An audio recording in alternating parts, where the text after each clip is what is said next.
Hi, everyone. We're back with another little bonus episode. We're doing a Q&A today. We've asked for some questions from you guys, and we're happy to answer them. We have not yet set the date for the season 4 release, but we are on track to record that soon. So we'll keep you all posted when it's time. So a big thank you to everyone who sent in questions. A big thank you also to our patrons, of course. And if you're interested in learning about all of the benefits that you can get from being a patron, including joining our really fun Discord, find Little Giant Monsters on Patreon. And you can also check us out on social media and on our website, littlegiantmonsters.com. All right, so let's get into the first question. A question from Emily on Facebook. They asked, what is everyone's favorite cryptid? Let's start. I'll just start. I feel like my answer is pretty quick. The Loveland frogs have to take it for me. Because you love frogs. Because I love land and frogs. So it's just perfect. Frogs and turtles have been my favorite, like my two favorite animals as long as I can remember. I've had pet frogs growing up, and I just love them. I don't know. They seem cute and also kind of chaotic, and I like that combination of things. So how about you, Dan? You go next.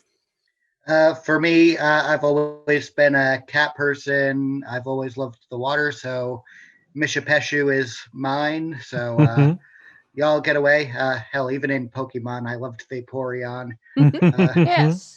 Vaporeon's awesome. Good job. Oh, yeah. Big Vaporeon energy now that you say that. Yeah. Oh, yeah. So, and I feel like Mishapeshu's basically Vaporeon for the Great Lakes. I approve. I like the reasoning there. Danielle, you want to go next? Sure. I think you guys will all really like my reasoning. Chupacabra is my favorite. And I am of the vein of, I think of it more so as it's kind of drawn two different ways. One's kind of like alien reptilian sort of, and there's kind of more like the doggy kind of style version. The alien style and the doggy style. Okay. I assume you like the alien version. Yeah. I like the dog version of the Chupacabra, obviously, because it makes me think of a drawing I saw once that was called the Chalupacabra, and I like to think of it like that. It's its own creature now. I really like chalupas, and it's kind of like, in my mind, a dog and a chalupa crossed, which are two things that I really enjoy. So you're saying Taco Bell has really missed out on some advertising opportunities here. They could have... They scrapped the talking chihuahua, they should have brought in the Chupacabra. I mean, if there's anything you know about me, it's that if you put something I like on something, I'm the demographic that kind of marketing works for. Like Star Wars. I've seen the way you buy clothes. We get it. Yeah, you know how it goes, right? Oh, I don't need macaroni and cheese, but this one has Star Wars on it, so thank God. I was thinking car stickers. So car stickers. You had a lot of car stickers on your last car. Yeah, I did have a lot of car stickers. So they did miss out, because if they had put a Chupacabra up there, I would buy it more than I currently do. That should be like their Halloween time. I'm gonna just send them an email real quick. I just had a chalupa last night. Wow. Would be. All right. How about you, Jesse? For me, it's probably a tie between the Jersey Devil and the also Chupacabra, but the cool alien, not the boring dog version. Okay, are we having a Chupacabra fist fight here? Mothman doesn't like your negative energy. Mothman is also a close third. This won't be video, so if I leave that part in, everybody, that was Danielle holding up a Mothman sticker. Oh. Okay, thank you. They're both monstrous, and I just really like their looks. You like their energy, their vibe? I like their vibes. Yeah. They're just straight Mothman actually vibes. was my other favorite for a long Yeah. time. I think they're the two I would draw the most often as well when I was like doodling cryptids. So. I do like the mythology around the Jersey Devil a lot. Yeah. I don't know if that's the right word for it. Lore? That's probably a more accurate term for it. The lore around the Jersey Devil. The urban legend. I'm also kind of a general fan of the whole lake monster demographic with the plesiosaur. I do kind of like the idea of just this giant thing coming out of the water and being like, "Hi there, what up?" I think I spend too much time on a kayak, and I fear a large creature coming up from below. So my brain's like, no, those don't exist. It's fine. You're not gonna get toppled over into the I am not water. gonna let myself imagine that. Yeah, no. If I stare down into the water while I'm kayaking alone, you can't do that. I'm gonna see some. I'm gonna whether see it's there or some- not, I'm gonna see it. Yeah, it's like after I watched Lake Placid like way back in middle school or whatever, I had a real problem with the ponds around here. I was like, I don't really want to go near this anymore. I still I know it's irrational, but I still get a little nervous when I'm in murky water. I'm like, it could be a big crocodile in here. I'm always like, well, one could have gotten here. Weird happens. It's possible. I knew someone that had a crocodile as a pet that they don't have anymore. I don't know where it ended up, so it could be in the lake. It could be in the lake for all I know. It somewhat makes more sense in Florida, because they can thrive there. But people have stories where they're out and then all of a sudden, they're walking in Florida and they find a anaconda that doesn't live there. Oh, Florida, that does not surprise me at all. No, but I'm saying that kind of gets places exactly because people have these things as exotic pets that you're not supposed to have, and then it gets out and it's like, why is there a hyena in Massachusetts? I don't think that actually happened. That just was a good scenario. We just want it to. But bring the hyenas. No, Florida, oh my God, I would Florida shit myself if I ran into a wild hyena. Man. They are. People think lions you got to worry about. You do, but I would be more scared of a hyena than a lion. You also said you were scared of beavers the other day, so your judgment is flawed. Teeth. Oh, and they always come running straight for you to bite you, huh? Well, no, I meant if I was near one, I would be nervous because I wouldn't want it. I was like a foot away from one when I was that's how she kayaking. lost her arm. That's how I lost my entire arm, guys. Anyways, all right, let's move on to the next question. Let's keep in the same vein here. Zach on Facebook asked, based on the actual evidence, which cryptids are most likely to exist? We were kind of just touching on that in a sense. So if I had to guess which one most likely exists, there are the cryptids that I would also say we exist. could expand this to what do we think is most likely / do you think, do you believe that they could? Yeah, because that way it doesn't have to be an informed decision. It can just be a gut decision. True. Yeah. I think anything that's tropical or deep ocean. There's some weird out there for sure that we don't know about. Deep sea is 100% what I was gonna say. Yep. Yeah. There's so many things that we'll probably never discover. What do they say? The ocean's like 75% unexplored. Yeah. Oh, Yeah. I mean, think about stuff like giant squid that people probably. I was just gonna say the stuff we do know about. And then there was there was a coelacanth. Yeah, exactly. Yeah. Mm-hmm. There's even species of frogs, which they're still discovering those. I get very excited when I say, what's the new frog this month? It's very interesting. Though, if you want to see a gross one that you're like, this doesn't exist, but it does, look up the turtle frog. They're weird. They're very strange looking. There's also frogs that have what look like a duck bill.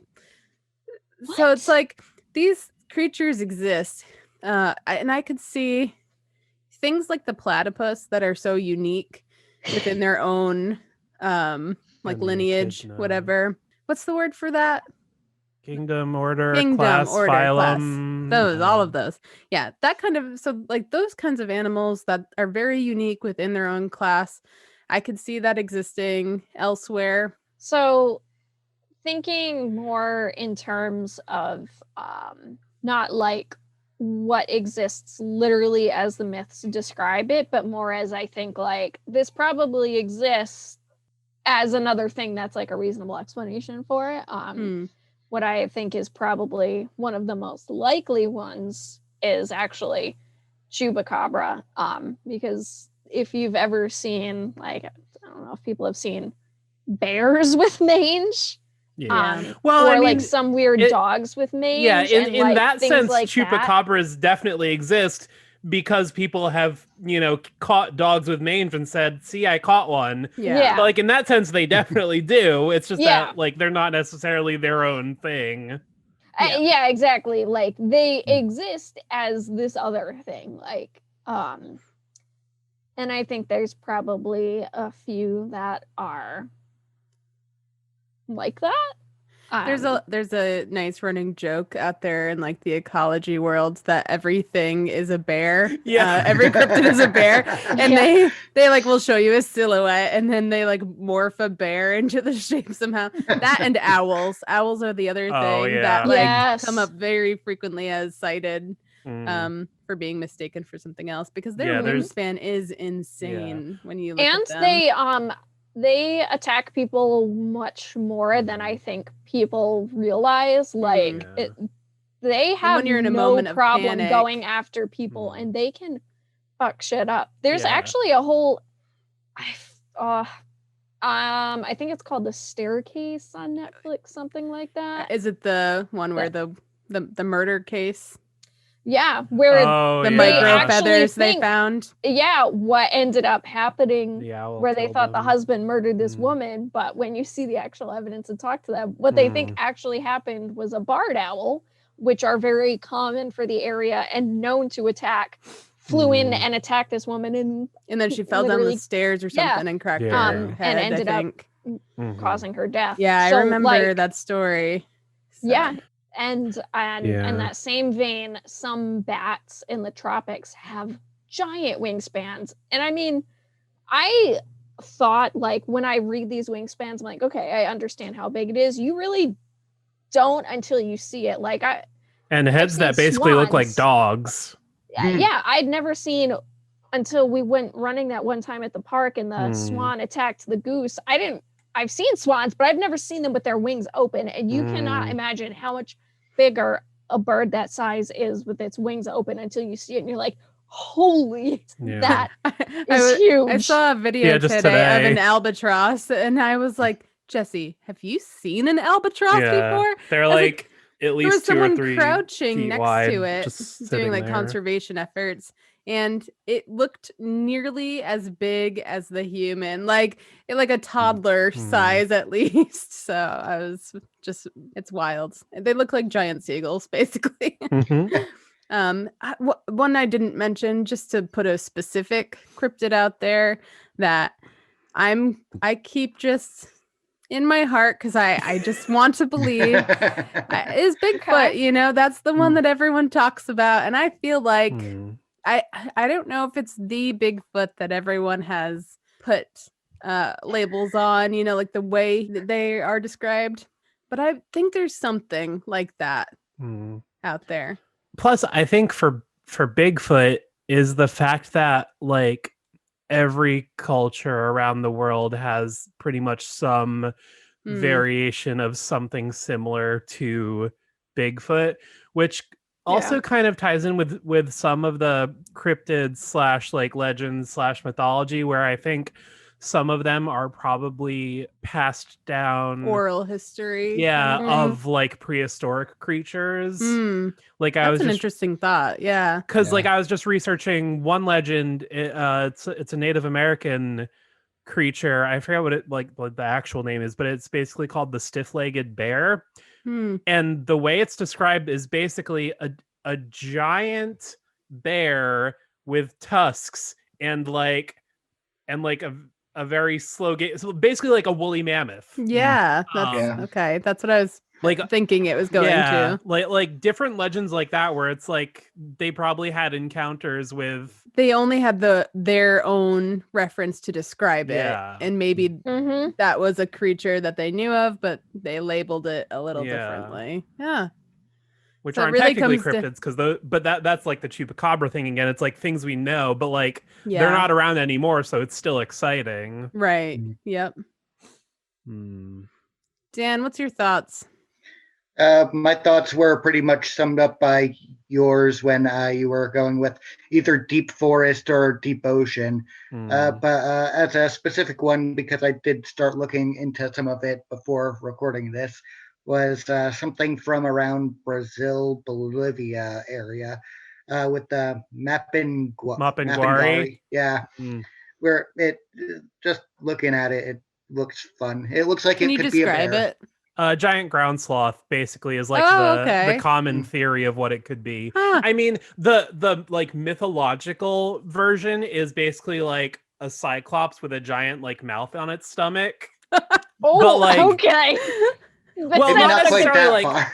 not necessarily like humanoid cyclops, but like a one-eyed creature. Yeah, yeah. But Okay. the usual I mean, like the mouth on the stomach was more the thing that made in my head a little bit. Yeah, it wasn't the Cyclops wasn't what got me. It was the mouth on the stomach where I kind of, what? But yeah, seeing as though it's deep forest area and could be seen as a bear or a ground sloth, could certainly be something. Yeah. All right. This next question comes from Rod J. Sloan on Instagram. Thank you for your questions, by the way, everybody. Yeah. This one is, how did you come up with the idea for the story? So this one's going to be a little trip down memory Yeah. lane. All right, I don't remember the very first conversation, but at some point we were talking and Danielle said we should do a podcast. I don't know It if was anyone Danielle that said that. Yeah, I don't know if anyone Yeah, remembers I earlier just thought than it that. was you. No. How interesting. I know, because we had talked about that, like, I think early on when I think we were started just talking it. about like doing projects, like more Yeah. film stuff and like Yeah. what we could do. And we all liked Bim Bam at that point, I think. That So- was probably, I want to say, the drive. I'd have to think far back. I don't know if it would have been just Mabim Bam. It might have been when the Adventure Zone also came out, because I really Yeah. liked that a Yeah. lot. I didn't start listening to that as much, but definitely Bim Bam we were Right, all right. listening to Yeah. at minimum, like when we would drive places in the car or something. Yeah, So we all had longer commutes. So it must have Yeah. been that, because I didn't start listening to the Adventure Zone until after you guys had already been for a while. yeah, Jesse had been for quite a bit, and I didn't almost pick from the up. start. Yeah, yeah. I don't think I got into the Adventure Zone until like the third or fourth arc into that, and then I was like caught up immediately. Yeah. Which is not to brag. I just like I didn't even know about the McElroys. I just happened to find the Adventure Zone, and then I listened to their other stuff after that. Yeah, yeah. Um, But I guess my point was that we had all connected over a podcast, and yeah, that's awesome that Danielle was just like, why not us? Come on. I Well, mean, plus- that does kind of fit with my attitude for everything. Like, yeah, let's just do Let's it. just do it. That's Well, the it. thing that really appealed to me as opposed to like our film projects is that the like budgetary constraints are very different, because obviously with the podcast we can show different monsters every episode, and like if we were filming that, either you wouldn't see anything or Right. you would actually need a budget for costumes or special effects or something. So that I am getting into Blender now, so maybe we Oh. will start some kind of other project. Who knows? Okay, good. but as my ideas were always sort of hampered by our filming capabilities, the idea of a podcast really appealed. And then I think from there, I think we decided we had a brain session. we like, definitely had Yeah. a few Let me. But I I'm think gonna we actually settled go on- try and just pull up. yeah, so we started I have it brainstorming, and then somewhere. I feel like pretty quickly we decided we wanted to do like fiction as opposed to just Mm. talking about something. And then among the ideas we floated, I always wanted to do something with cryptids because I'm, basically Lucas and I'm obsessed with monsters. And at least most of us had watched Supernatural, and my idea was something along those lines where you're traveling across the country seeing monsters, and then we sort of just I'm in the document to December 2nd, 2016. The Beginning of Ideas is the title. Oh my god. Oh God. Mm. Yeah, I do want to actually expand on my Million Armageddons thing. Hmm. That one be yeah, fun. I still think about that and am working on ideas for it. All right, wait. What are some of the ideas? You gotta rattle some of them off. Pet advice / ideas, frame 352, talking about shows, monsters, history of New England, Danielle tries Oh, I weird still like that things, Rhode Island, It says RPG. Danielle uses her colleging to talk about history of local stuff. So I'm glad you're still you. That's the history of New England one. No, that's literally what it says. Yeah, I'm probably the one that Yeah. took these notes. So That sounds about right. So you're gonna laugh because along that same vein, I'm like, how much have I changed since we started this? Oh, not at much. all. Because literally the other day I was like, what would be a real cool idea for me to do on Twitch is to do a different episode on things all over the Greek world, because I can walk around in Assassin's Creed and be like, and look, here is where the Hephaestion lives in the Agora, and go around. And I'm like, oh my God, I'm still the same person, 100%. That's hilarious. I'm gonna go out on a limb and say the pet advice one was probably also me, maybe you, or both. Yeah, I I could think it see was it both being of both you. of us. Yeah, Yeah. it's definitely one of us too. Yeah. Probably both. And we were like, yes, we can both talk about pets. I think this one, it sounds like we were more gearing towards wildlife stuff, endangered animals, caretaking. That's just knowing what was on my mind at the time. I was like, yes, I want to talk about animals. Please, animals, always. I do like this idea of Great Gatsby with giant monsters. Hmm. And now that Great Gatsby is coming into the public domain, I could actually do that Hmm. instead of just a inspired by with the serial numbers filed off. All right, let's get back on track talking about specifically how we came up with the story. Is there anything more to it? I think we just had a lot of brainstorming, and I think we can talk about a couple more things. So one of the characters is the grandfather, and he's, I mean, as people probably know a bit, he's loosely based on my grandfather, just as far as his demeanor goes, and then also voiced by him. Because initially we weren't going to record him. We actually did the whole first episode where she got a letter. Yep. And then we rewrote parts of it to have it be the cassette so we could have his voice. Mm-hmm. But yeah, even to this day when I'm writing the journal episodes, I still hear everything in his voice. Yeah. And then who else? What else did we have as far as inspiration? I think Lucas and Mia, we decided on that because we decided me and Danielle would play the main characters. Yep. So I think that's where we decided to do 2 characters. Plus that way we, it's a very classic thing, but like one person that knows a lot and one person that doesn't, then you can have the one person explain everything to the other, for the benefit of the audience. Yeah. So I think that's how we hit upon that dynamic. Yeah, I also kind of like how it's kind of works both ways with them being ignorant to the other one's more knowledgeable. Yeah. Mia knows all like the real animal. Yeah. And then, I mean, I had written a script about Monster Hunter family. I still want to come back to that at some point. I love that idea. And I feel like bits of that carried over, which I mean, I'm sure is all in some ways trope-esque because there's a lot of media out there with that kind of theme. I feel like the hardest part when we were still brainstorming everything was coming up with the lore of the world, like the internal logic, because how much are we taking from actual reality? Well, that, and also just like cryptids, like even like in the real world, apply to such a wide range of things, from like big cats that are in weird areas to things like Bigfoot to aliens. And I feel like for me, the most important thing to sort of settle on early was, are these things related? Are they not?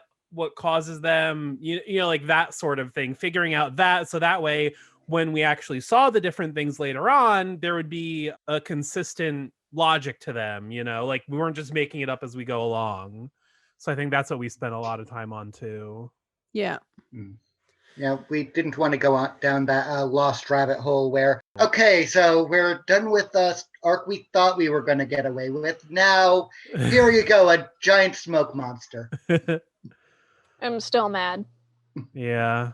I'll never not be mad about all the questions I have from that. This question comes from Griffin Bird Press on Instagram. Do you guys rate parts for specific people to voice or cast to a part already written? And Jesse and I will both speak to this one, but I'll let you start, Jess. Since basically all our cast is people we know, we're a bit limited in that sense. So like, I don't necessarily write for specific people, but I try to keep in mind like the pool of people we have access to. And there's been occasions where a role has been written a certain way, and then we've decided to slightly change it based on the person we could get at that time. Yeah.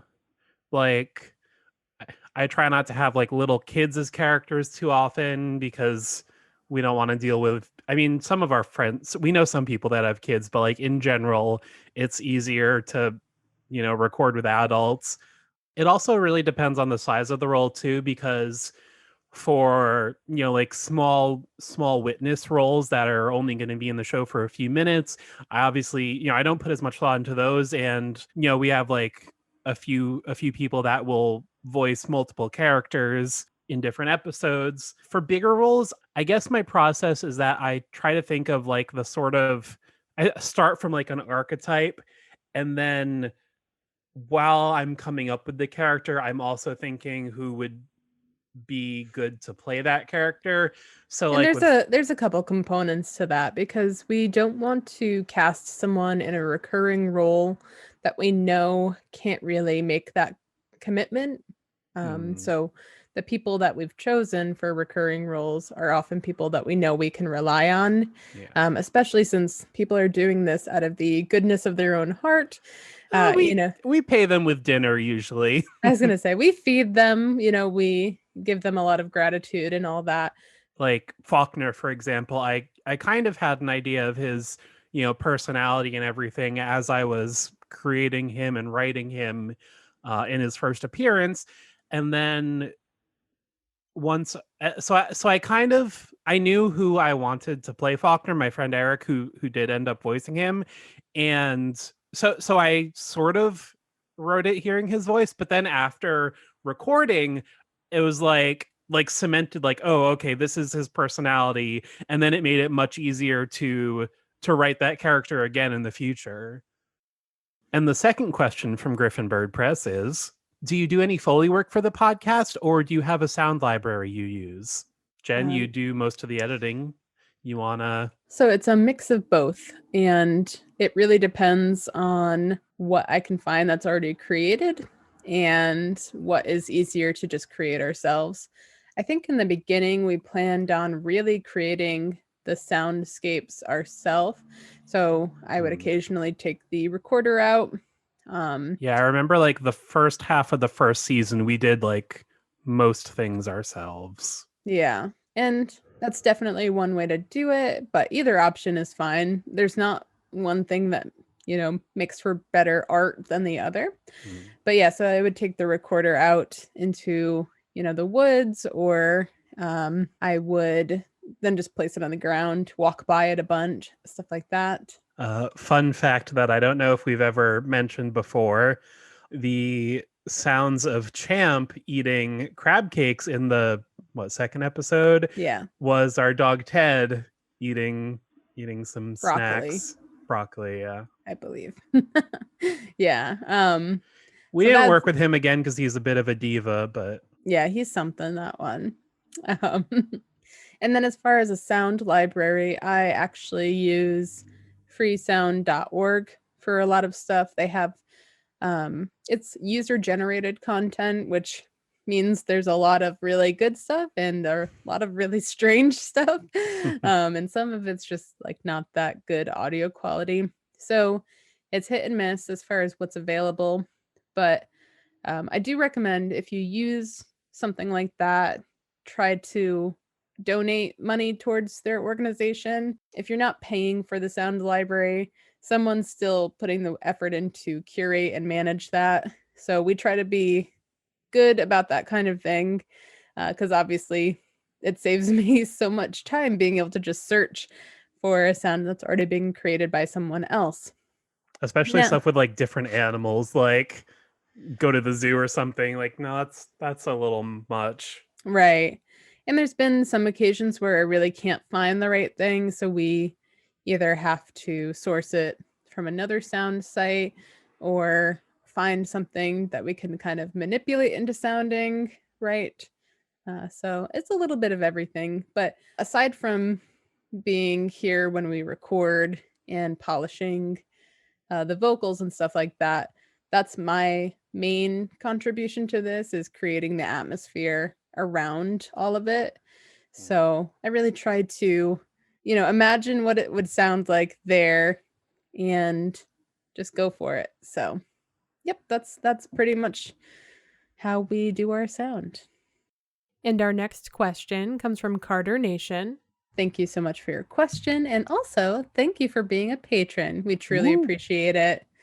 The question is, will Lucas and Mia's friendship ever become something more, or will they always simply be best friends?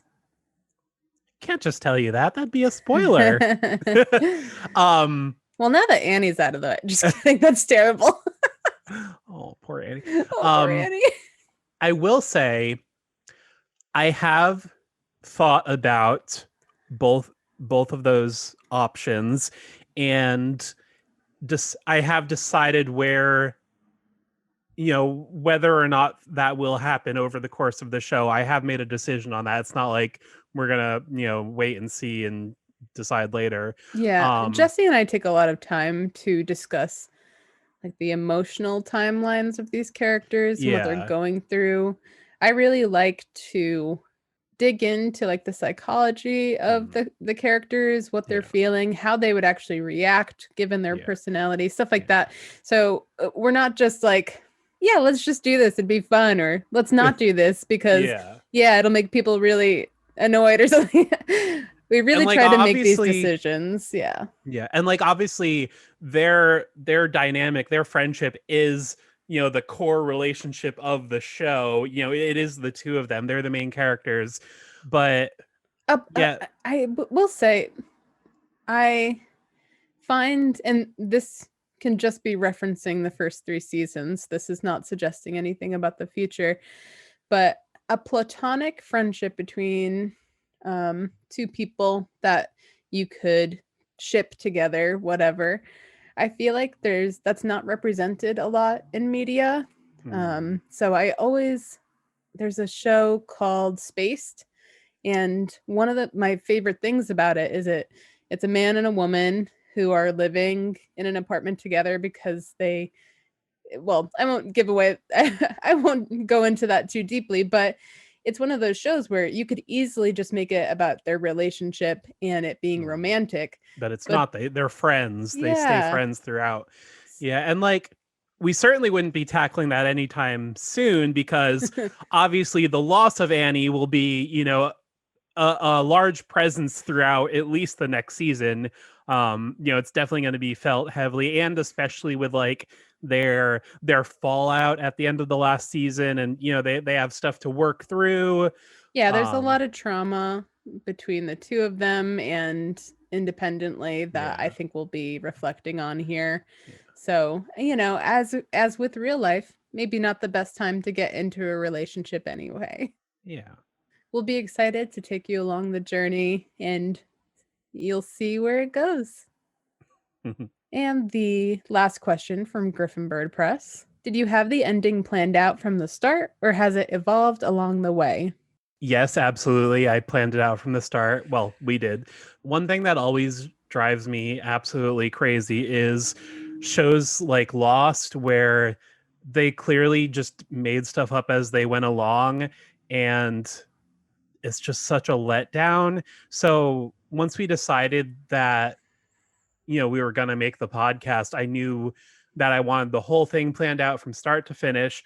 I remember spending at least a couple evenings where we had a big discussion and poster board. Yeah, with character arcs. Yeah. And we definitely still come up with a lot within each season. Yeah. A lot of the discussion ends up between Jesse and I just because we're together all of the time. But and then Jesse kind of takes it and runs with it. But yeah, each season had a little bubble, right? Well, the way I broke it down was I knew it was going to be like a monster of the week type show, like Supernatural. And what a lot of those shows do is they have like one big bad that like, is like the final enemy of the season or whatever. So I basically started with coming up with a list of like what I wanted the main villains in the show to be: the cult, the witches, the collector and Faulkner in the first season, some others that we obviously haven't seen yet. And then once I came up with that list, I basically ordered them sort of in order of like danger, because like you don't want the most dangerous thing to be like the first thing they face, and then like nothing seems as threatening. So I ordered it, and then we sort of broke down like how many or what cryptids we would want to focus on each season, what the like arc for each season would be, and also like planning out like clues and like referencing things before the reveal, because obviously you don't want answers that come out of nowhere or like things that come out of nowhere. Again, going back to Lost, they had all these mysteries without answers. So then when they did come up with something, it was disappointing. So the other thing, in addition to the arc that I made sure we had down before we started, was the mechanics of the universe, like what causes all these different things, where they come from, because I both wanted to be able to reference them and hint at them and everything, but I also didn't want to write anything that would go against that. I always wanted to make sure the universe worked in a consistent way. So I made sure we really wanted to, nail that down before we started. And then on like a smaller scale, some things change a little bit season to season. Like I'll just talk about the third season briefly. The very, very early on, the idea for season 3 was that they would meet like a mentor figure, and he would be killed at the end of the season, like sacrificed by the witches. My other idea for the season was that Lucas would meet this girl and they would, sort of have a relationship. And then it would turn out that she was evil with these witches and, trying to get like Lucas as a sacrifice. And then like the mentor, gets killed instead. And then I decided I didn't want the girl to like turn out to be evil. So that's how Annie, her character, changed. I mean, once we started writing the season, I already had decided that she wasn't going to be evil. Like I didn't change my mind halfway through, but We I wanted thought it to be a little bit of a question, though, I think. Yeah, we were okay with people wondering if she was going to turn out to be a problem or not. Plus, the other thing too is that like with Quentin and the Polybius guy, they kept meeting people who turned out to be evil. So I didn't want to do that again. So I figured, forget the mentor character. It'll be the girl who is not intentionally evil and she gets sacrificed. The only problem with planning things out ahead of time is that, you get characters like Annie who once you actually, record the lines and hear the episode, then the character is real and you fall in love with them. And it's like, oh, I can't believe we decided to kill her. There were Like, multiple occasions where I said, Jesse, do we have to keep the ending how we've planned it? Partly, I mean, because I really like the character. And then the other part is Hannah, who voices Annie, she's the friend I've had the longest. So in real life. Yeah. So I really liked working with her yeah, on it. she did such a good job with it. It's since the characters on the show are played by, people we know and friends of ours, none of them are necessarily trained actors, so it's always a Well, relief when Hannah has done acting. To be Hannah fair. specifically has done drama, but in general it's always a really nice surprise, or not a surprise, but a relief when everyone else, who's not necessarily an actor, does a really good job with it. So yeah, It- Hannah especially was great to work with. She did such a good job with the character. I felt so bad knowing she'd be killed off the whole time. Yeah, she's a character in real life, so she puts a lot of energy into the things she does. Yeah, some people they're so confident and talking and really outgoing, and then you put them in front of a microphone and they're a whole different person, Yeah. nervous, can't get the lines out.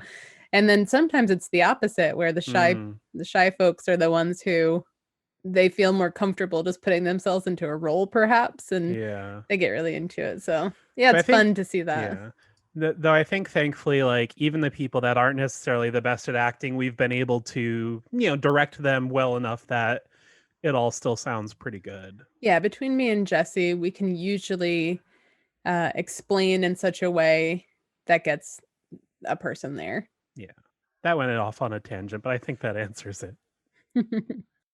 This next question is from Philnith, who is also one of our patrons. Thank you so much for Ooh. being a patron. And the question is, will the gang eventually go international? Heck yeah, they will. So yeah, before we started the podcast, one of the things we did, obviously, once we decided it would be about cryptids, is I made a massive list of every cryptid I could think of. Did a bunch of research, found more I'd never heard of, made a big list, and then sort of Kind of mapped them out, right? yeah, well, one of the things I did was I sort of grouped them by geography because, I mean, for one thing, it wouldn't quite make sense if they're like, Florida one episode, California the next, and then back to Florida the next. So I tried to, and I mean, obviously it's like a road trip, so there is travel, but like things like that would be weird. I try to be very mindful of that. So I grouped things I started very broadly, like by country, by continent. So obviously the first 3 seasons have been all, North America. And the next 3 seasons will not be exclusively international, but it will be heavily international now that we've gone through a lot of the American cryptids. But that initial list was from all around the world, so we will definitely be seeing a lot of the popular international ones. I know I did kind of cheat a little bit with the Mongolian death worm. One got brought here, but for a lot of Hey, the others, invasive species is a real problem. yeah, no, it is. But yeah, starting next season, not to spoil too much, but starting next season we will be going international. I'm Yes. I'm both scared and excited to change it up in that way. Yeah, there's some things we're figuring out, but I think it will all work really well. And I mean, we're just excited to start recording again, period. But Yeah. yeah, it'll be cool to try some new things. So we've covered quite a bit here, and we just want to once again say thank you for all the questions you sent in. Thank you for all of the support you give us. There's so much we do just because we feel driven to create, and Yeah, we would want if to I do this no were matter what. if I were living alone, like trapped in a box by myself, I would still be like coming up with stories and things. Like, all I can hope for is that someone else enjoys it as much as I am. Right. So just knowing that other people are listening and watching what we make and everything, it means a lot. So thank you, truly. Yeah, as an artist, the best thing is to know someone appreciates. Connected. Yeah, someone likes what you're doing, so it means the world to me. Yeah. I'm glad you're listening. Yeah, so thank you again. Of course, if you do want to support us, we are on Patreon. The And Discord is very exciting. I like talking to people. yeah, it's been cool connecting with our patrons. So yeah, if you do want to become a patron, that money goes towards our hosting fees, equipment, stuff like that. And I think one of the biggest things for us from that is just, again, knowing people support us enough to put their money down on it. It's a crazy thought, honestly.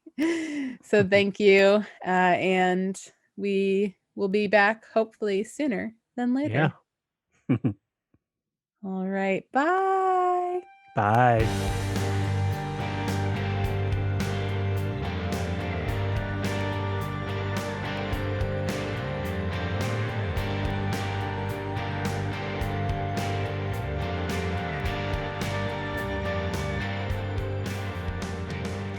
The Cryptid Cases has been a production of Little Giant Monsters. You can follow us by searching Little Giant Monsters on Facebook, Twitter, or Instagram to keep up to date with everything we're working on. We even post a sketch of the latest cryptid every Monday after a new episode. You can also visit our website, littlegiantmonsters.com, to see all of our content in one place. While you're there, want our designs on stickers, t-shirts, coffee mugs, and more? We now have merch. Just look for the merchandise link on our website. If you really like what we're doing and want to see us do more, please consider supporting us on Patreon. Rewards include behind-the-scenes content, bonus material, and more. Search Little Giant Monsters on Patreon or find a link on our website. You can also help us by leaving a rating and review on iTunes. Not only does each review warm our cold, cynical hearts, but it helps us move up the charts and bring the show to a wider audience.